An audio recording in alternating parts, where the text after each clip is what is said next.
Hola a todos y a todas, bienvenidos nuevamente a este webinar de introducción al Machine Learning. En el video pasado nos habíamos quedado en la explicación de los algoritmos más básicos de Machine Learning. Nos habíamos quedado en KNN y el día de hoy comenzamos con los árboles de decisión. En este caso, cabe mencionar que en ciencias de la computación, en Machine Learning, un árbol se compone de varias partes. En primer lugar tenemos un nodo raíz, tenemos ramas que corresponden a cada flecha, tenemos subnodos que son las partes en donde el conjunto de datos se va dividiendo, y finalmente los nodos que están al final del árbol se llaman hojas, pues representando un árbol. Tenemos una raíz, tenemos ramas y finalmente tenemos hojas. En este caso, un árbol de decisión para Machine Learning se utiliza para poder clasificar, poder, a partir de ciertas características que nosotros queremos evaluar, queremos resaltar, podemos dividir un conjunto de datos específico. Cada nodo, en este caso, que no es una hoja, es decir, estos, los que no están al final, indica un test sobre un atributo. Cada rama, es decir, cada flecha, representa la salida de un test, de tal forma que en cada nodo se realiza una evaluación. Digamos, si un conjunto de datos de viviendas de México, si posee eh, más de 4 habitaciones o más de 2 habitaciones, para ser un poco más realistas. En este caso, pues si tiene más de 2 habitaciones, podemos ir a un lado, pero si no tiene más de 2 habitaciones, vamos hacia otro lado. En este caso, el algoritmo empieza en el nodo raíz, todo empieza en la raíz, de ahí su nombre, y determina las ramas conforme los test que se realizan. Yendo un poquito más a la estructura de un árbol de decisión, pues tenemos que el primer nodo que se estipula es un nodo raíz, seguido de subnodos, y cada nodo puede tener dos o más nodos que le siguen, dos o más ramas o branches. Finalmente, cada uno de estos nodos al final representan hojas.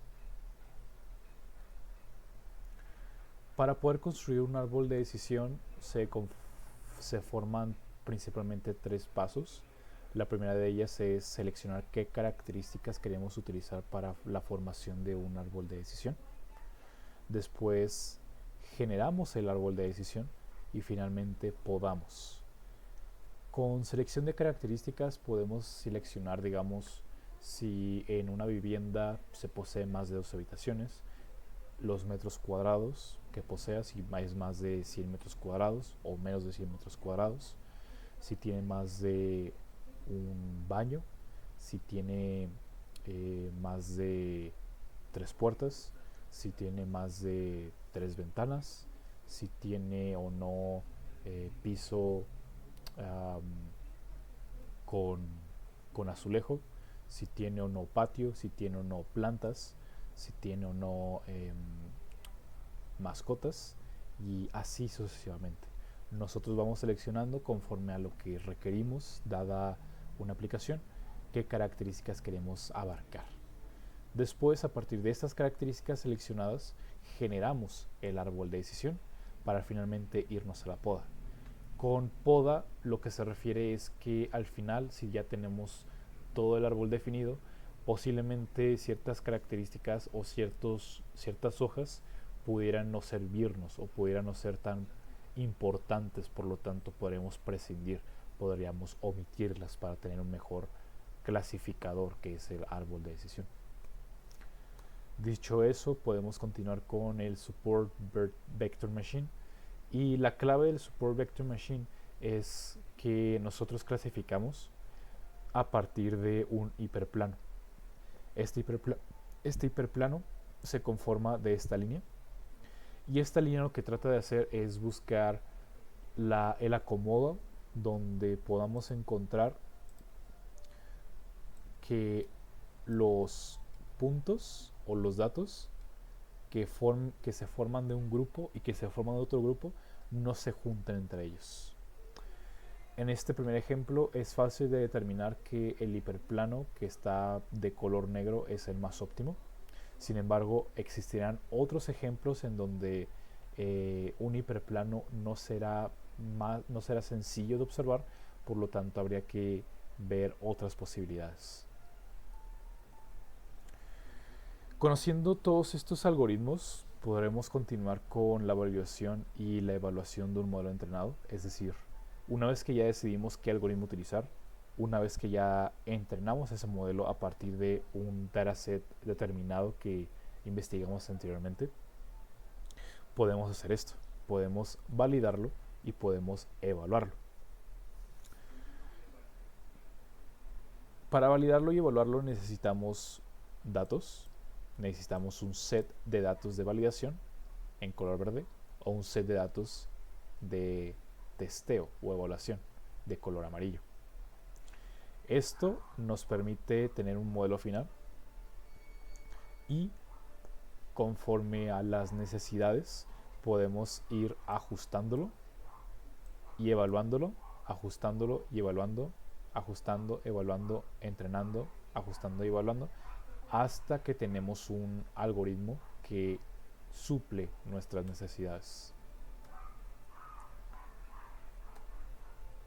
En este caso, para poder evaluar un algoritmo de clasificación en Machine Learning, tenemos lo que se llama una matriz de confusiones. Dentro de esta matriz tenemos tanto los resultados verdaderos, los resultados que sabemos que nos debían dar para el algoritmo, y los datos que el algoritmo nos estuvo dando. Al momento de hacer el entrecruce de resultados, obtenemos los positivos, negativos, falsos positivos, verdaderos positivos y verdaderos negativos. Un verdadero positivo se define como la clasificación que se hizo correctamente sabiendo que es verdadero. Un verdadero negativo se define como los datos que se clasificaron correctamente como negativos cuando son negativos. Un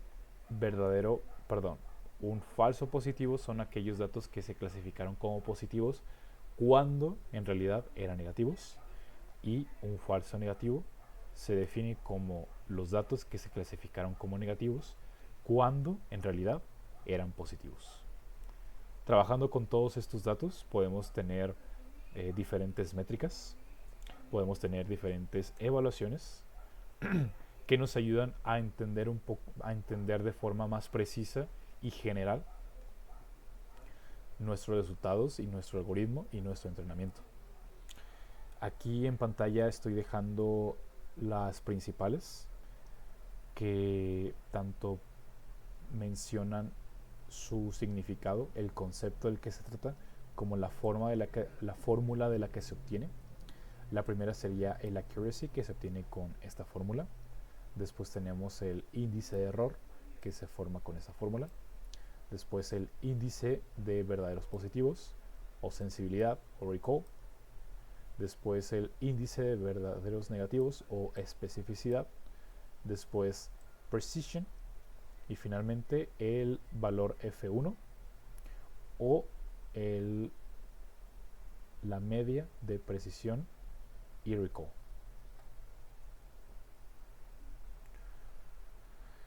En este caso suele suceder que dados los falsos negativos y los falsos positivos, ya que existen estos falsos positivos y negativos, sabemos que son errores.